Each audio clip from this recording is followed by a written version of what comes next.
Allahabad high court के justice और Delhi high court के पूर्व जस्टिस यशवंत वर्मा के खिलाफ कैश की बरामदगी मामले में बड़ा एक्शन हो सकता है। सुप्रीम कोर्ट ने जस्टिस यशवंत वर्मा के घर से बरामद कैश मामले में जांच समिति की रिपोर्ट का संज्ञान लिया है। आपको बता दें कि पंजाब और हरियाणा हाईकोर्ट के चीफ जस्टिस शील नागू, हिमाचल प्रदेश हाईकोर्ट के चीफ जस्टिस GS संधवालिया और कर्नाटक हाईकोर्ट के जज जस्टिस अनु शिवरामन ने इस मामले की जांच करके 42 दिनों में अपनी रिपोर्ट सौंप दी है। जस्टिस वर्मा पर क्या कहती है जांच रिपोर्ट? समिति ने जांच रिपोर्ट में सबूतों और गवाहों का जिक्र किया है। समिति ने 50 से ज्यादा लोगों के बयान दर्ज किए हैं। जांच समिति ने दिल्ली पुलिस आयुक्त संजय अरोड़ा का बयान लिया। दिल्ली फायर सर्विस के चीफ का बयान भी दर्ज किया गया। जस्टिस वर्मा के घर 14 मार्च की रात करीब 11:30 बजे आग लगी थी। आग लगने के बाद एक कमरे में करोड़ों रुपए कैश मिला था। कैश के जले हुए बंडल के बारे में फायर सर्विस ने ही सूचना दी थी। जिस वक्त जस्टिस यशवंत वर्मा के सरकारी घर में आग लगी, उस वक्त वो दिल्ली हाईकोर्ट के जज थे और MP में किसी यात्रा पर थे। सूत्रों का दावा है कि जांच समिति को मिले सबूत और जस्टिस वर्मा के आवास से भारी मात्रा में मिले कैश से जुड़ी तमाम चीजें गंभीर आरोपों को साबित करने की ओर इशारा करती हैं। हालांकि दिल्ली हाईकोर्ट के चीफ जस्टिस को दिए अपने जवाब में जस्टिस वर्मा ने बार बार इन आरोपों से इनकार किया था।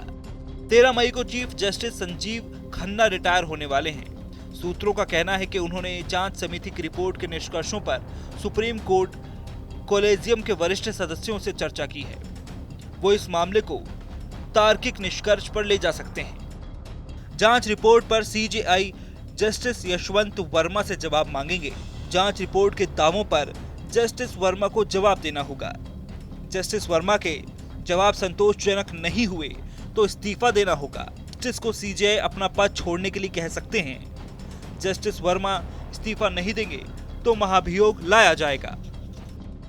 24 मार्च को सुप्रीम कोर्ट कोलेजियम ने जस्टिस वर्मा को उनके मूल इलाहाबाद हाई कोर्ट में भेजे जाने की सिफारिश की थी, जबकि वहीं 28 मार्च को सुप्रीम कोर्ट ने इलाहाबाद हाई कोर्ट के चीफ जस्टिस से कहा था कि वो जस्टिस यशवंत वर्मा को फिलहाल कोई भी न्यायिक कार्य न दें। यह पूरा विवाद उस नकदी की बरामदगी के साथ शुरू हुआ था जो कई स्तरों पर पहुंचा था।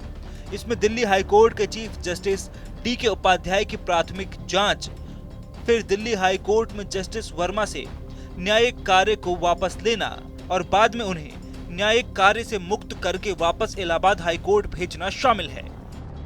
हालांकि महाभियोग की प्रक्रिया लंबी होती है। अगर लोकसभा के 100 सांसद या राज्यसभा के 50 सांसद जज को हटाने का प्रस्ताव दें तो फिर सदन के अध्यक्ष या सभापति उसको स्वीकार कर सकते हैं। इस प्रस्ताव के स्वीकार होने के बाद 3 सदस्यों की समिति इस मामले की तहकीकात करके अपनी रिपोर्ट सदन को सौंपती है।